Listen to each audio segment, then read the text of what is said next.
So, here on UPfront, we're exploring this. How come that our elections are increasingly becoming a costly exercise? I'm telling you this because there's a latest finding by the Center for Democratic Development, CDD Ghana, pointing out that for an individual to run the race for presidency in this country, it will cost you a whopping 200 million US dollars. That's right. You have it on your screens now, giving you a sense of what's likely to happen in the 2028 elections, because the latest finding is that as of 2025, an average individual running for president in this country would have to cough up that significant amount of money, almost double the amount way back after the 2020 election. So there you have it on the screens, where in 2021, as of 2021, the CDD was raising the alarm about how expensive the democratic process for elections in terms of the presidential elections has been, pegging it at 100 million United States dollars. But as of today, the reality is a stark difference from what it used to be just in a spate of 3 years, or 4, if you may want to add 2025. And that's giving us a sense of what's likely to happen in just another spate of 4 years, where perhaps the concern is that we may be going way beyond the 200 million US dollar mark. And that's a danger zone for our country. So tonight, we're looking at the cost of presidential campaigns, but with a unique perspective. Why are we saying a unique perspective? We are talking about, first of all, the implication for our multi-party democracy. We're saying that because in this country, and per the Constitution, we're not supposed to be having just a political party or two dominate the system. It's supposed to be a multi-party democracy. And with this kind of amount, many are wondering if the lesser-known political parties will ever get a chance at having their candidates gaining the ultimate seat in this country as the president. So how then do we avoid this moneycracy in our democracy? That's the conversation for tonight here on UPfront, and grateful to have all of you join us with your concerns, comments online and on social media. But the conversation for today will first off start with the concerns of the lesser-known political parties. And when I say lesser-known political parties, these are parties that, of course, are not just struggling with numbers, but with financing as well. Many have called for state financing of political parties. Is that the way to go? Let's do this. In studio with me, Stephen Atubiga, known face, of course, former member of the NDC. He used to enjoy the duopoly until he decided as the National Liberation Council Congress, yes, the NLC. Yes. You then decided to form your own movement, political movement, ultimately aiming at the top. But looking at the figures now, there are many concerns coming up, and I'll be coming to you shortly to get your thoughts. There are some others joining us on Zoom as well. Bernard Mona will be joining us shortly. He is, of course, the last presidential candidate for the PNC in the 2024 elections, until, of course, that decision was taken by the Electoral Commission to disqualify. But, of course, he was the last flag bearer for that party. But the LPG is also on with us, and we'll be telling you about them shortly.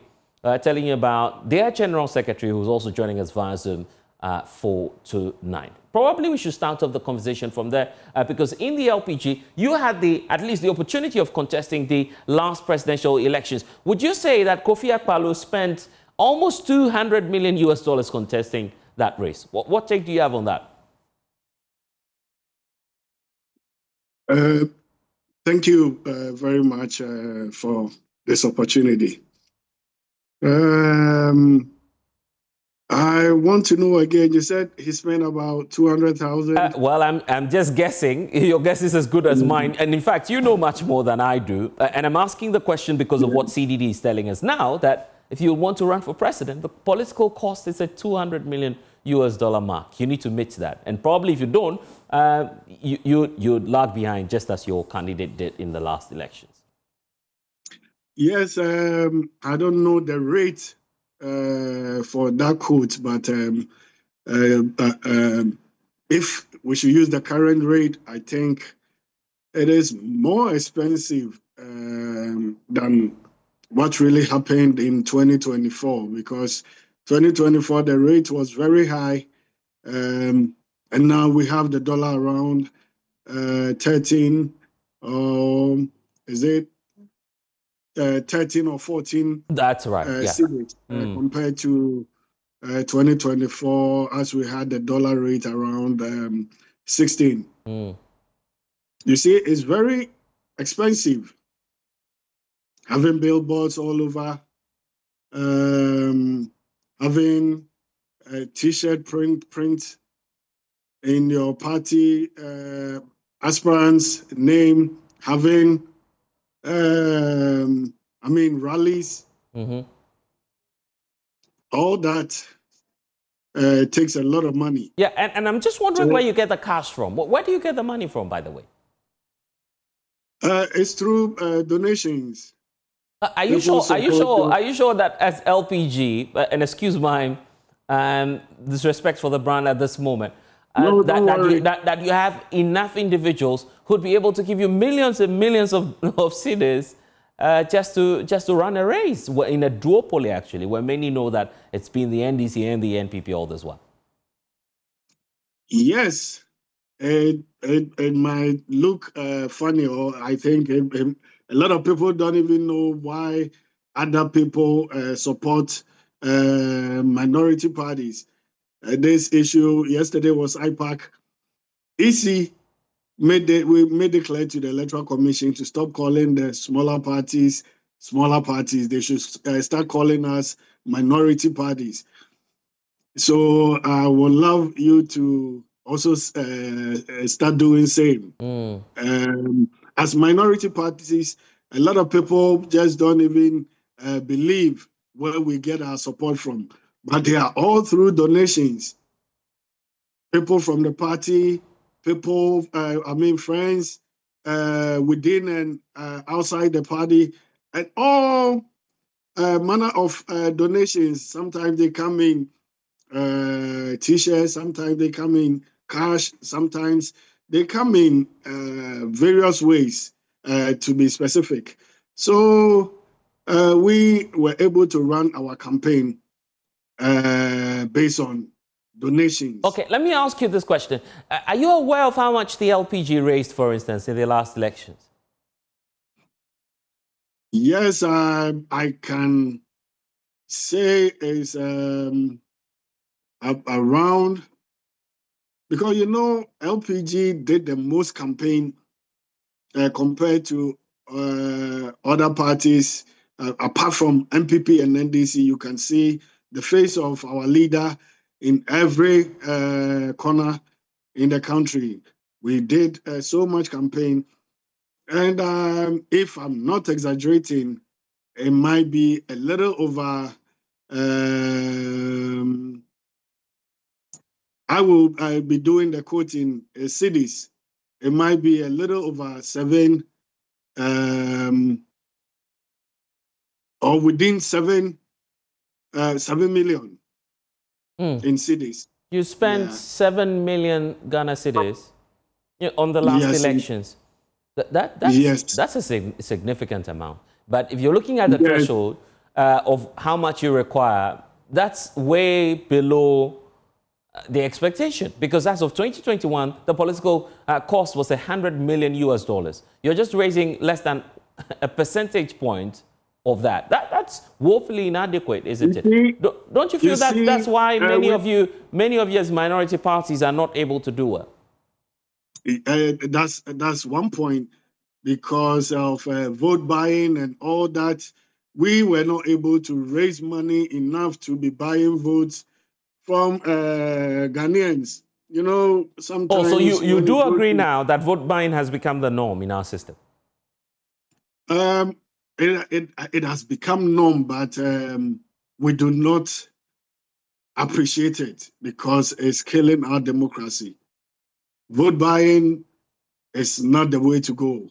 And that is why we are still experiencing what we are going through as a country. They give you money, to vote for their MPs. They give you money to vote for a presidential candidate. And when they come, they do their own thing. They don't think about the country. They don't think about solving the problems and woes of the countries. They only think about how to make the monies they give to you as initial deposit you took before voting for them. So vote buying. Me, I stated everywhere, even before the Akwatia by-election. I told the IGP that what's going to happen if people who are said to be buying votes, what's going to happen to them if they are reported. And you see, as you just said, you rightly said, a norm, as it has become a normal thing, they were all, everybody was murmuring in the room, no specific answer, but I think the last comment was if we are able to get somebody, they will prosecute the person. I but see. over the years, we've been getting people on tape, we've been getting people doing this vote buying, but nothing has been done about it. Okay, let's close the chapter on the LPG story before I let you go. The point about the way forward, would you want the country to move into a situation where there's state funding for political parties? You raised 7 million cedis, and the political cost is somewhere around 200 million US dollars. Yes, I think if state is funding our elections, it's going to give a level playing ground for every candidate who qualifies to join the election. That's a starter. And if you have more, you can add it to the already funds that the state has helped you with.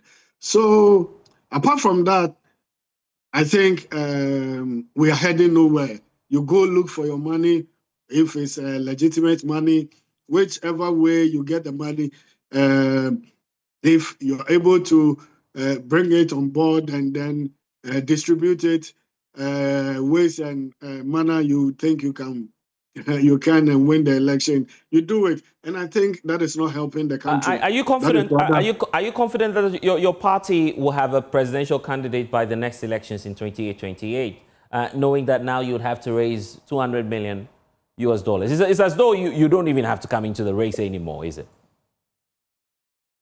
No, definitely we will bring a candidate. Why not? We are bringing a candidate in every election. You just check from our records. Every by-election in the country, LPG is part of it. We spend money, and every elections we try placing a candidate, and that is how democracy is run. But if the state is already interested in this duopoly, MPP and NDC, and they are helping them to win the elections, I don't think that is the right way to go. We all have to start with a campaign. We shouldn't be scaring people with the monies, because if we do, there's coming a time we are going to get criminals and all sort of people to be running an election, because you know the criminals and then the cartels that deals in all manner of crime, they have the money, they control the monies. And if we are looking at that way, looking at money before you win election, we will not hear a good story one day. We will sit here and we'll have a criminal as a president, and I think that's not what the country is looking for. So we all have to be campaigning against monetization of our politics. We all have to stand firm and then fight against this vote buying issue and buying officials and all those things. These are not helping as a country. It has started little by little, and if we are not careful, we will get there, getting criminals lead the country. Yeah, you know what? I think that's not what we want. Jerry, I totally support you on this. Not your political party, by the way, but I just do support this. I think you have to. We have been the champions of this campaign, so it's better you support the party so we can campaign more. Then get people we should get people Yeah. like you with a voice, so That'll be we great. can Yeah. we can be having a good rally and then a good voice Yeah. in the party, It's so a we it's can a good push this MPP NDC away, and then look at what Yeah. Ghana is going to turn out into. Oh my goodness. It's a good Their invitation to me. hegemony, their time is really destroying the country. Yeah. We shouldn't be looking at them. There should be a new trend. That is why the Liberal Party of Ghana is here today. I see. Join us. It is your party. It is my party. It is everybody's party. That's why we say, Someha, Namen Sumen Soha, Niemfa Ghana Nkonkwa. Great point there. Grateful for your time, Jerry Owusu-Apao, General Secretary of the LPG. Great conversation and invitation there, except to say that I don't have the cash for you, 200 million United States dollars. And it's getting to a very Western level now, Stephen Atubiga. I want to bring you in because for some, yes, the amounts keep going high, but you, the political parties, the minority ones you want us to call you, it's time to go back home. And when I say home, to either of the folds where you belong, because you're all flowing out from these two main political parties. Is multi-party democracy a sham to you in this country? We have accepted as a country, as Ghanaians, that we want democracy. And democracy is very expensive. Democracy is never cheap. Wanting to lead a country or a political party wanting to win election, it's not like going to buy cocoa. But I mean, 200 million US dollars. That can build multiple schools under trees. Lots of them would have been gone with that money. Unfortunately, big political parties that have led this country before, big political parties that have built institutions, that have people have benefited. Yes, it's $200 million to run. But if you look at the expenditure of putting a party structure, not with the minority, I'm talking about a political party that's supposed to have 10 regional offices, supposed to have 76 constituency offices. The logistics-wise could eat up to $100 million very easily. And also the daily financial. During election, there's an expenditure every day within the election. There's an expenditure after the election. You're speaking about the ideas. Yes, but the reality is, a presidential candidate visits chiefs. I want a V8, okay? Knowing very well that, so the expenditure, what we've gotten to, people forgot that Ghanaians, the voters, they have gotten us to this point. You're making an honest point here. Because that's what I wanted to hear, not the political party machinery. Yes, it is because it's much more about the demand, you call me, isn't it? your father is sick, school fees, you need accommodation. When I come to your territory, at the end of the day, they want how much are you leaving behind? You go to a chief's palace, you go to a stakeholder, you got to leave an envelope. People have made it that every politician owes them something. Are you not the ones causing it as the political class? No, because you're giving. The delegates plants the seeds of corruption in the packets of from the get-go. The delegates, those who are supposed to elect competent people that matter, people that have what it takes, but they go for the depthness of the packet of the incompetent. So that is their corruption. So if I spend $100 million, okay, $50 million, $2 million to be the candidate, immediately I take over power. It means I have to look for double or thrice that amount of money to be able to come face you for the next election. So if the citizens and the delegates start saying that we don't want that $5,000, we don't want that $10,000 to vote a candidate, okay, then politicians have no business. When my father was a member of parliament with Jerry and Co. at 92, my biological father, Fortunate Atubiga, all the congresses that they went to be a member of parliament, nobody paid a dime. I was 16 years old. You only bring food. I mean, people contribute rice, whatever, and they cook. And delegates started taking money.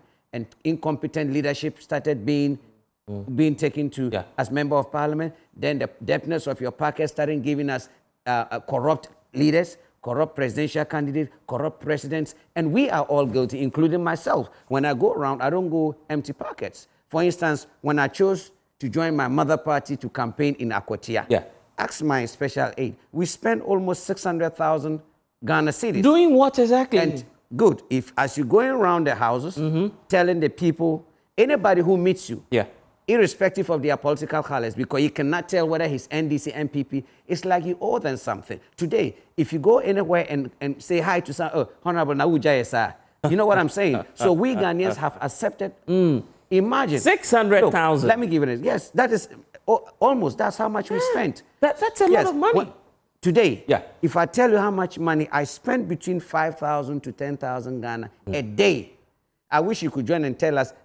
My bag man, the one who holds the cash, ask him how much we spend daily, and I don't even hold the money. Give this to that, give this to that. And you are dashing money because you're Father Christmas? No, maybe? it's not. You do philanthropy. I went into politics Yeah. to serve this country, to get the opportunity. Somebody who has stayed outside the country, Santa Claus, maybe. who has been around serious political leaders like John Dramani Mahama, Yeah. who has value for money, who can do so. I mean, I've been around him, learned a lot. I've been groomed, but unfortunately, the depthness of my pocket. For instance, how do you tell a presidential candidate to pay 4 million? I'm giving an example, the MPP, the amount of money as a capitalist that deposits. I mean, it means you are selling. That is just a filing system. How does a young man beneath my age, upcoming, who want to be a politician, they don't have hope? That is why I left the NDC. I thought that was a system. I thought that, look, the founder of the NDC, Jerry John Rawlings, that had been in the party for almost 27 years, what he told us that he formed the NDC as a socialist party. If a young man, if an average worker, salary between 6 months to 1 year, cannot pay for you to participate in the internal election, it defeats the purpose of we being a socialist party, because they shouldn't be rich, they shouldn't be older. But my time of wanting to lead the NDC, it was at between 400,000 to 300,000. We mashed up, even those who had served as ministers. I'm talking about Spio Gabra and co. We went to the founder, and the founder said yes. So they had to turn the amount of money demanded by the leadership of the NDC to donation. Okay, even though some of us did not continue, but parts and parcel of we not forging forward was the depthness of our pocket after paying the 3 billion, 4 billion. Give it example, the 2020, just this past election, 2024 election, okay? Financial, when we weighed the amount of money that we have available, and looking at going around to do the endorsement would take up not less than 300,000 or 400,000 Ghana. So when you made your first attempt at becoming president through the NDC, yes, that cost you a lot. It cost me a lot. You remember the amount it was? I haven't been the same to date, and that's what I'm trying to tell you. Oh, you went down financially? Yes, even just to go down, just to go around and do the endorsement. I'm talking about just this 2024 election. You spend no less than, at our level of my brother saying 7 million. Yeah, 7 million. You know, I'm saying that just to go around, it's about 300,000-400,000 Ghana. Just to go around and do the endorsement. I'm not talking about the logistics-wise. For you to even move your vehicles and your interact, and you remember, you must also give money to your people to go and goodbye their families. But the good news is somebody would reach out to you that, look, use my filling stations for your fuel. Right. You get to a town, somebody will say, use my hotels. Even internal, your opponents even come to sponsor you. Whether we like it or not, this country is between the NDC and the MPP that are sponsoring we, the smaller political parties. Oh, they give you money. Take it or leave it. So they give you money to do what? Okay, this is how it's done. Yeah. If you tow their way, yeah. Okay, they have people, they've made it their business to also woo opposition. No political party has ever won an election with hardcore, only card-bearing members. You need the external force.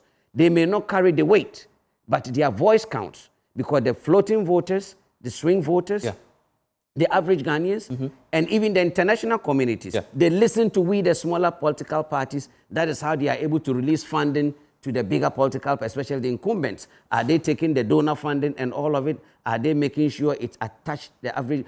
It's our voice that speaks. So when we're also raising resources, no political party has ever raised, talking a smaller party, without the input. If they're in government, they dash you projects. They have financiers. They have people that have made it their business to fund the bigger political parties in the interest. Why do you think when they come, they terminate contracts? And as a leader, when you also win an election, you must find some contracts to terminate. You must find some contracts and repackage them so that you can satisfy your financiers. So it's a bedevil or a devil that has eaten up our democracy, but which has been endorsed and implicated and supported by the masses of this country that's supposed to give us the right leadership, the right-minded leadership based on their pocket. Yeah. That is why you have some of the smaller political parties, they will have their billboards will be more than the votes that they get. Okay? Like the LPG is saying. Yes. They went almost everywhere. Yes. Even places where they didn't have parliamentary Thank you. candidates. So all I can say, that is very true. But no political party, I would like to learn from them how they're able to raise the $7 million, though. I mean, 7 million Ghana. Yeah. That's a lot of money, because I know, but the truth of the matter is that whether NDC or MPP, they are all guilty. Minority parties. The minority party, they pull us along. Strategically, we play certain role for them. Yeah, okay. I'm worried about 2028. I'll ask your thoughts on that.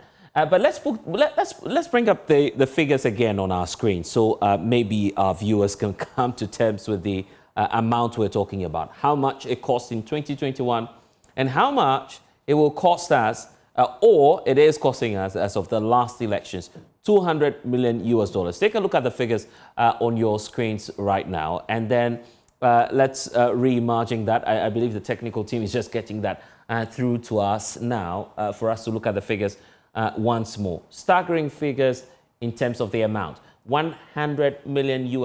And this was as at 2020, right? Yes. 2025, we're looking post 2024, $200 million. Let's do the calculation or the breakdown here. And give me a scenario, because you were closer to action in all of these elections. Yes. Say it cost me $100 million back in 2020. Yes. And I don't have that money. Yes. How is it going to be funded? Okay. What I want you to know is political parties, when they're in government, they have a way of building certain people. They are the financiers of the party. And most of this money comes from people's pocket. There are people have $100 million yes, in this it's not an individual. Somebody will give a political party. I mean, today's Ghana, somebody doling out $200. It's chicken change? It's chicken change. Somebody really? Getting an investor to this country. A foreigner not supposed to bring their money, but believe me or not, that is why our constitution, they've also said any foreigner coming to establish a factory, company, whatever, here, you need a certain amount of money. Not even that. You're supposed to have a Ghanaian. Okay? Every political party takes kickback. Every minister being put there, you are put there for a purpose. The projects are not going to be given to people for free. The 10% must go to the party. Certain percentage must go to the leadership. Politics is business. Even in the Parliament House, what do we see? When there's going to be something that's supposed to be sacrificial, the minority and the majority will go into chambers, discuss, and do the business-wise before they come whip minority and majority together. It looks like you're normalizing corruption to us. You're normalizing corruption. It's either right we now. Pretend to be ostriches, but the truth is that in Ghana here, politics is business. Common interest, personal interest, common goal. You scratch my back, I scratch your back. That is just the ball game. Unless, of course, they are dipping their hands in the coffers of the country. Okay? But there is no political party that, when we talk about corruption, corruption is not only dipping the hands in taking the money. Okay? People still with the pen and paper in the offices more than armed robbers. Okay? If you bleach your skin, okay, and you are fair, you dark and you bleach, it's corruption of the skin. If you put artificial hair, it's corruption of the hair. Are you getting me? So corruption is not just dipping. Even if you refuse your wife a certain amount of money and go and give to your girlfriend, it's also corruption. Is that not so? You've done so that. All I'm trying to say a couple of times, I guess. Every man is guilty. Even looking is corruption. So all I'm trying, even if your wife did not, if you have a baby, a child out of the wedlock, and the woman serves food small to it's corruption. Even when you go today, everybody knows you're rich. That is quote unquote. If you go to buy food, and let's say 2 scoops, it's 10 cedi. For the fact that it's you, they give 1.5. They want you to buy more. That's also corruption. Or the way you're slanging right now, you taking taxi, you say, Miko Nungwa. They say, oh, Ufrabruchi, Medidi, and the taxi driver is corruption. But in moving forward, the corruption in this country comes, the foundation of stopping corruption politically in this country is to start voting for people not through the depthness of their pocket. An example is what is happening in the MPP right now. People are talking money. They're not talking common sense. They're not taking, when they go to their campaign trail, me say, me ma $4 million, me ma $2 million. Are you kidding me? How much is your salary? How did we get there? As a member of parliament, as a minister, you went to serve. And people think, oh, why are there? Your boy and say, look. Dr. Mahmoud Bawumia says he's rich in ideas. Yes. I believe you've heard him say that. Yes. Well, he's not the cash bag of the party. Well, I want us to understand is that when we talk about rich in ideas, implementing it is another issue. Like one of my opponents, with your indulgence, Kwame Bediako, that he's going to dredge the sea to Kumasi when he becomes a president. First, financially, we don't have the muscle. Our landscape, even common small rain, is swallowing us disaster. It does. I mean, not that it's not doable. It's doable, but it's impossible. If you look at our landscape from Kumasi to Accra here, how are you going? So it's an idea that is good, but implementing it is another issue. And when you look at the MPP, they are capitalists, their style of doing things. If you look at Sesen John Dramani Mahama, then Nkrumah style, value for money. I mean, for instance, today, I can tell you without fear, I am not rich. My standard of living hasn't changed, but I am very comfortable under the leadership of John Dramani because there's relief. Because if you reduce energy, if you reduce petrol, you've already touched the pockets of everybody. Right. I was fueling my car, let's say $6,000 a month. I'm talking about just a pickup. Right. Today, I'm fueling the same car $3,000 a month. That's savings. That's savings. And imagine if some of your party members have cars on their own, you've never been able, but you're fueling it. Today, every month, NLC has to cough not less than 200 Ghana. Each constituency. I'm talking about 276. You spend 200 cities a day? I'm talking about every month. 200 cities for each constituency chairman, just for their data. I mean, buying credit, times 276 constituencies. How much is that? Averagely. And I mean, somebody from a poor home, somebody who has never been held. And that's just for data? That's just for data. I'm not talking about there's a funeral here you have to attend. So by the time you go around and gather, let's say, 200, 300,000 Ghana a month for the party, they will bring you a budget of 500,000 Ghana. But the good news is that if you position yourself politically as a politician, whether it is supporting an incumbent or supporting how do you call it, an opposition, then you get support. And that is the game of every smaller political minority. Like today, we have chosen to go back home to support His Excellency John Dramani Mahama because... Let's get into that story. I'm interested. Because I'm worried about 2028. Yes. The solution, and part of the solution, many say, is that, look, all of these minority parties, yes, you can exist in name, fulfill the constitutional requirements. But when it comes to elections, let's go with coalitions, right? Let's align, let's have all of the minority parties say, we're working with the NDC in these elections, we're working with the NPP in these elections. Is that the way to go? Well, unfortunately, somebody has to win the elections. Unfortunately, as a good politician, every season and every situation is different. You must look at the two political parties, whether we like it or not, until let's say Alan forms a political party. I take my party to go and be a youth organizer with Alan. Hassan Ayaraga be the national chairman. Akpalu comes in to be organizer. Then all of us can have a solid third force. But to the way we are splitting in terms of our personality, we tried. We all came together in Hassan Ayaraga's house. We all came together trying to form a... It didn't work? It didn't work because people felt that you blocked their chances of benefiting from either Party A or Party B. But probably you guys were waiting for Cheddar to put the money in. Well, Cheddar, that day he didn't attend that meeting. But you wanted his cash. Yes, but... You wanted his cash. No. I mean, we didn't want... It was going to be an election. We will vote among ourselves. And if we want a Southerner to be the candidate and the balance, to balance the equation. But when we all looked at it, just as now in 2028, there is no way NLC I can say I'll defeat the NDC.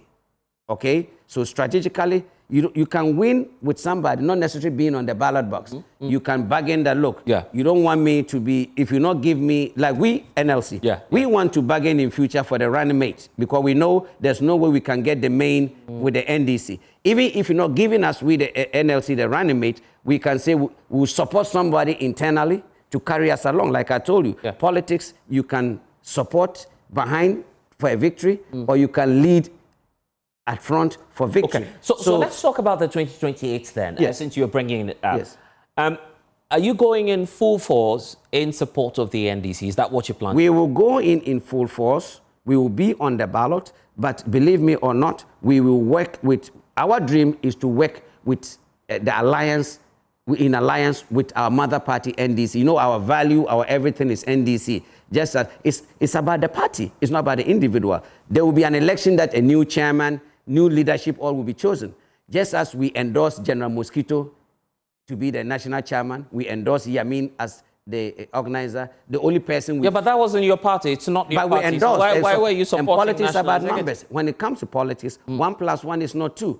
1 + 1 could be 3 or 4. Especially elections, that is not about percentage, it's about numbers. When we went to Akotia, we knew that it could take 1 vote for somebody to be a member of parliament. So we went and made sure the structure of our party worked their tail off, took responsibilities. Why were you hoping that an NDC MP or candidate will emerge victorious in the Akotia by-election? Because we know that... And for what favors? The way His Excellency John Dramani Mahama has restructured the country, has positioned the country that there's comfort in the country, there's security in the country, everybody is peaceful, and development is going everywhere. And thank God he has kept his word by the big push. We were in Akotia there, and at the road network development, there was no doubt that and knowing how even the smaller parties, how we were dominating the MPP there. I can tell you the NLC numbers that went there, because I met the MPP General Secretary at a location. I met, what's his name, the organizer, Nana B, at a location. And the strategy that we used, when they go left, by the time they leave left, we are there behind them before we go to right. And there are numbers that we saw. We didn't see, we only see most of them in the evenings when we had finished campaigning, going to take lunch. Why not collapse your party and just say we're NDC? Just collapse the party. Just join. If you are lucky and you build a political party, my level of more than 27 years as a politician, and a doctor retires and have a small clinic. A pastor retires and have a small church. How do you call it? A nurse retires and have a small... I am retiring in 10 years. I don't think I want to be... I have built a party for the masses to take over. You see, all these bigger political parties, they started in a small room, in a corner, okay? And our dream is to be able to be NLC is the clone of the NDC. And we believe that all our members are NDC card-bearing members. I'm talking today. Our executives. That's quite a funny arrangement. That's politics. So if you have a smaller political party and a bigger political party you broke away has won, don't leave your rundown house, your leaking house, and go and stay in somebody's mansion. I'm going to take you on this. Yes. I'm looking at the offsprings of the NDC. Yes. And I can readily point to your organization, NLC. Yes. And we're looking at NDP. Yeah, thank you. Would you want Nana Kodeju's party back in the fold of the NDC? Jerry John Rawlings has 3 political parties, which is the NDC, which is the NDP, which is the NLC. We informed him officially before we formed NLC. Just as NDP, he's a signature to it. We are always NDC. Nothing can stop. That's our mother party. We broke away for asking for reforms and restructuring, which is Excellency John Dramani Mahama. Everything we complained and we asked for, he has done it.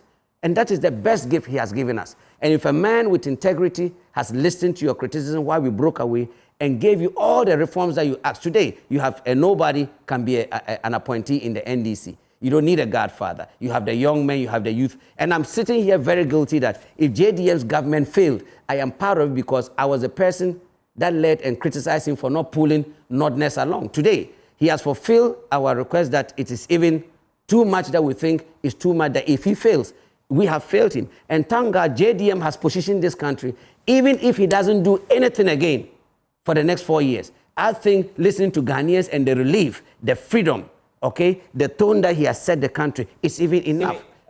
Imani disagrees with you.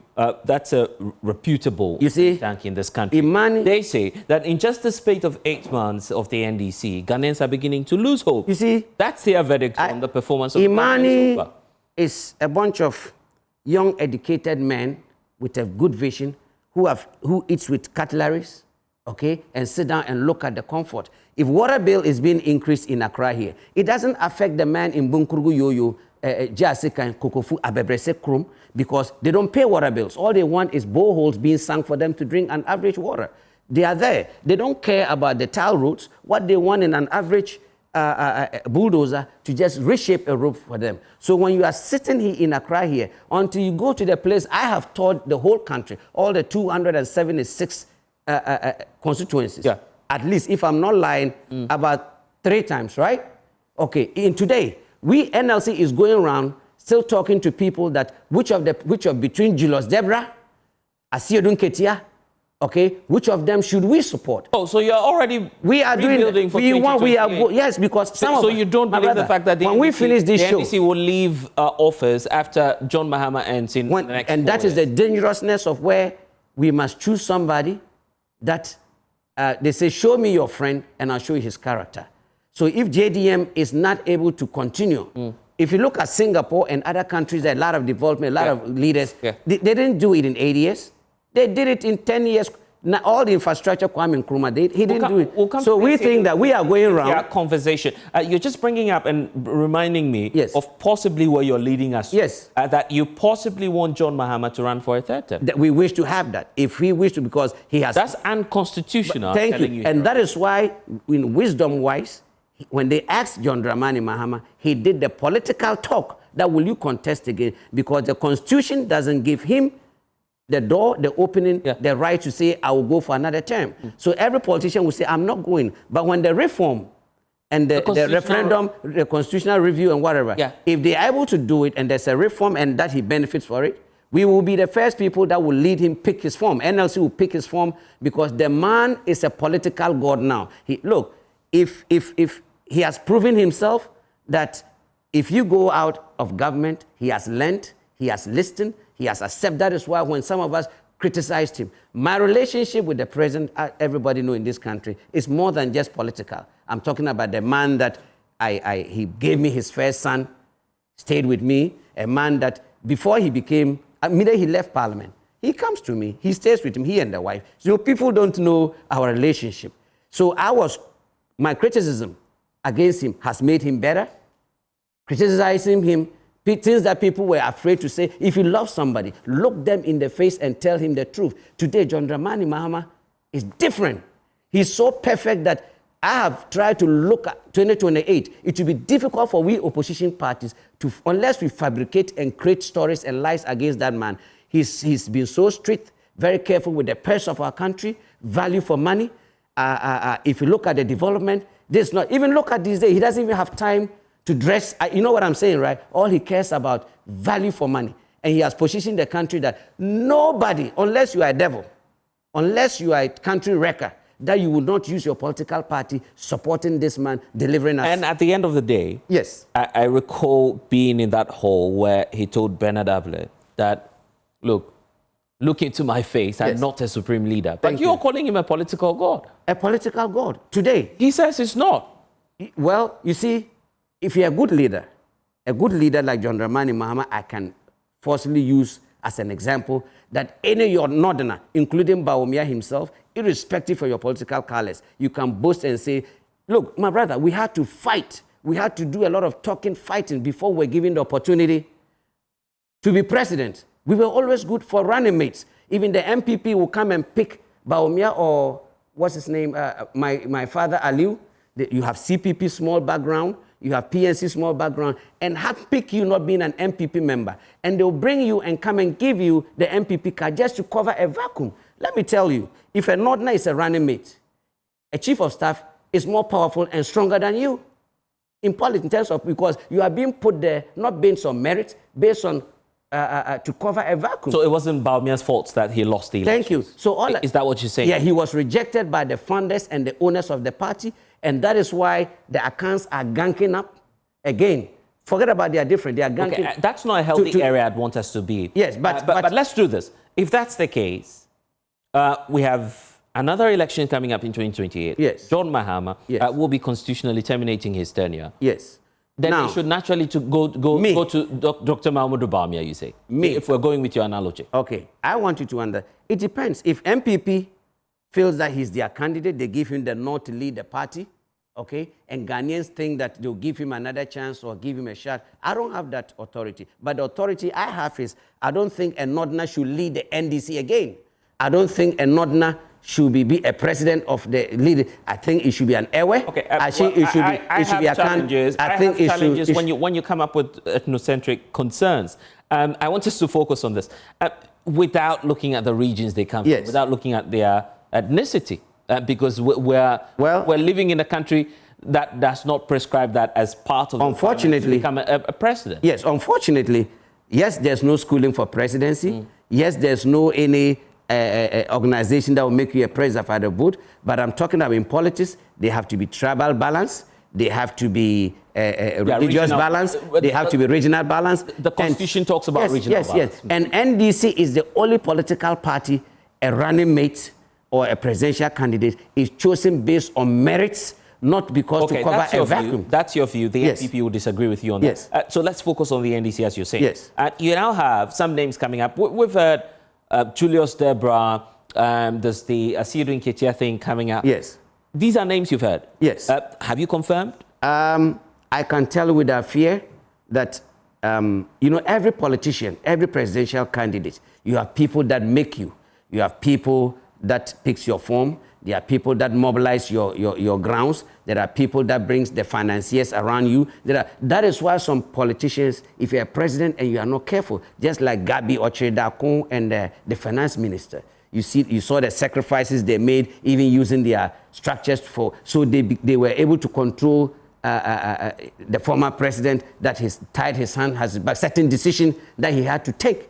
Especially as I wasn't at the president. I wasn't at the let me give you an example. So I wouldn't know. Okay, members of parliament were refusing.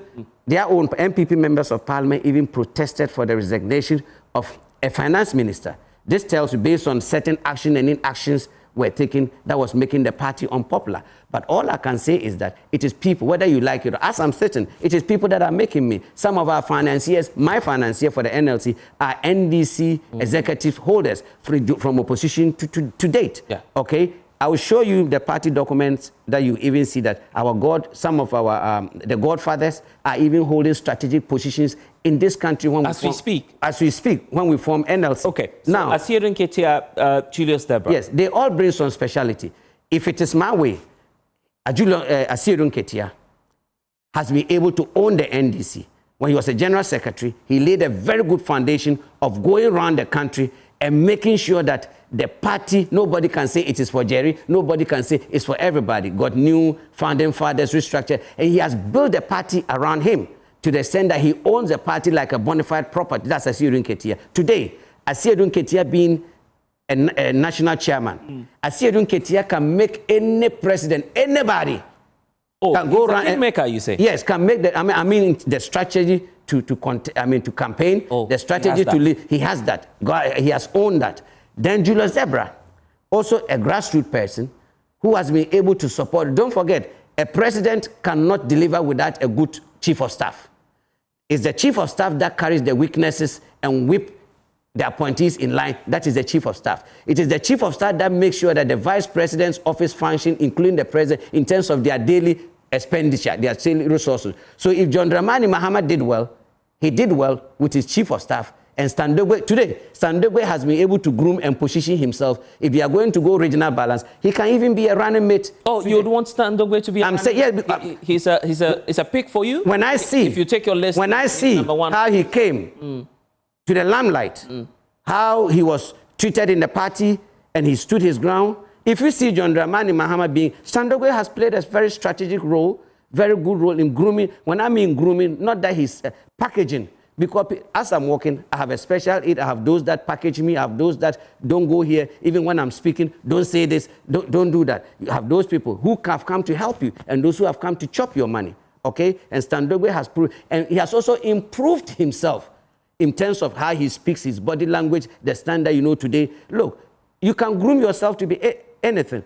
So Julius Deborah stands taller when it comes to knowing governance, when it comes to knowing how my boss does things. And you feel Standogbe should be in the mix there? I'm just saying. On your list? No, Haruna Idrisu, okay, Mukhtar, a whole lot of them. But my number one is Haruna Idrisu, Muhammad Ayarga, Mukhtar, and then finance minister. Oh. But from the front line, I mean, the front liners, I think Julius Deborah, General Asiedu. But I'm trying to tell you, Asiedu is bigger, the party structure. Here's the case, and I'm just going to put this directly to you. No one will contest that, is it? That Asiedu Nketia, as of now, is the most popular individual within the NDC. Thank you. And we think that he's irreplaceable when it comes to the national chairman. And the dangerousness of going for 2028, that is going to be a new phase. Nobody fits the shoes of Asiedu Nketia as the national chairman of the party that knows which branch to pull, which ingredient to bring, which type of people to face the MPP. Nobody can do it better, and I think he shouldn't be contested. And I will want to see him even under his regime. John Dramani Mahama has restructured the party and made it so attractive that a young man with no hope, once a party executive, is given government appointment, whether you are a national chairman and whether you are a regional chairman, secretary, then there's benefit in appointment, okay? You go back and use those benefits to thank those you went and seek power from. So as Asiedu Nketia, I will want them seeing adding him, Asiedu Nketia, to be the chief of staff. I'm just saying, towards the election, so that the chief of staff, as he being the national chairman, can feed the party structure. Remember, it is a party that gives birth to government. When a government in power, does not take care of the party structure, you will see the MPP go in opposition less than few months, they are begging for money.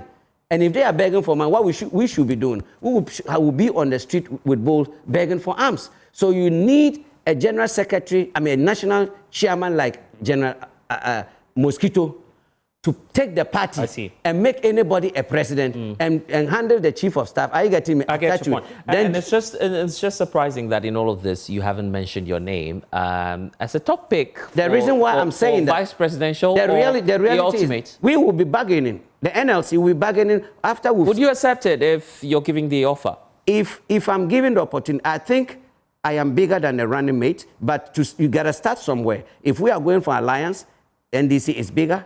Even if they're not giving me the running mate, they should allow us to choose somebody. Voluntarily, we'll also hang behind a candidate that we think can win. And endorse the person. And then we'll move a new page, but the NLC will still be an NLC for the 2028. Okay. We've run out of time. Stephen Atubiga, it's been great having a conversation with you. We should do this again because you have so much insight also about the NDC and its work. And my last word, my mother party NDC, I can say without fear, this 2028 election coming, based on the national chairman, the national executive to what have you, if we are not careful, based on what is happening now, they will break the party. And what happened to Liman? It's only going to be one term. Okay? Right. Putting the interest of the party first. You may have what it takes to be a presidential candidate. You may have what it takes to lead the party. But in the interest of the party, some people must sacrifice and hold their grounds, what they are good at, what they are already doing now that has given victory, and we keep going. Thank you so much, my brother. Stephen Atubiga for you. Wrapping up UpFront here on the Joy News channel. I am Blessed Asuga. Until then, log on to myjoyonline.com for more stories. We'll see you again. Bye for now.